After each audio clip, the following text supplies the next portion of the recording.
802 personnes, 802 inscrits jeunes qui partaient pour les 2 semaines de JMJ qu'on va vivre ensemble.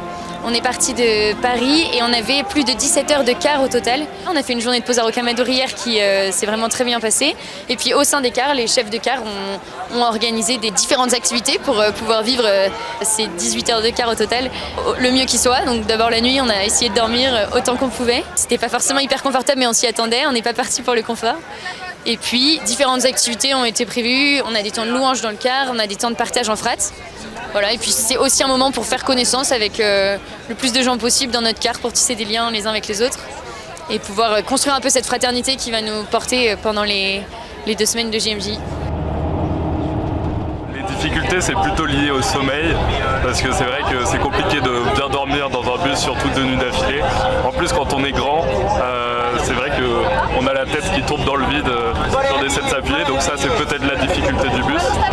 Mais à côté de ça, c'est vraiment très sympa de faire ça tous ensemble et ça vaut vraiment le coup.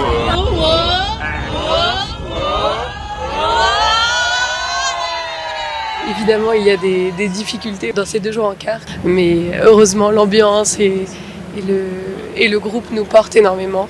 Et ces difficultés sont compensées par une énergie positive et par un bel esprit d'équipe qui nous rassemble tous ensemble. Et Jésus, le fruit de vos entrailles est béni.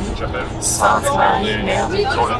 Je suis très content déjà, parce que j'avais beaucoup de peur et de crainte en venant ici. Ça faisait beaucoup de temps que j'avais pas prié, donc ça me manquait beaucoup et j'avais peur de ne pas arriver à m'y remettre. Et petit à petit, on y reprend goût et surtout on sent sa présence. Esprit de Dieu, consolateur, tu nous sanctifies. Ce groupe, il est très jeune, beaucoup de 18-21 ans. Il y a à peu près, on va dire, un tiers des jeunes qu'on connaît déjà, qu'on accompagne déjà, qui sont comme le noyau qui permet ensuite aux 2 autres tiers d'être entraînés.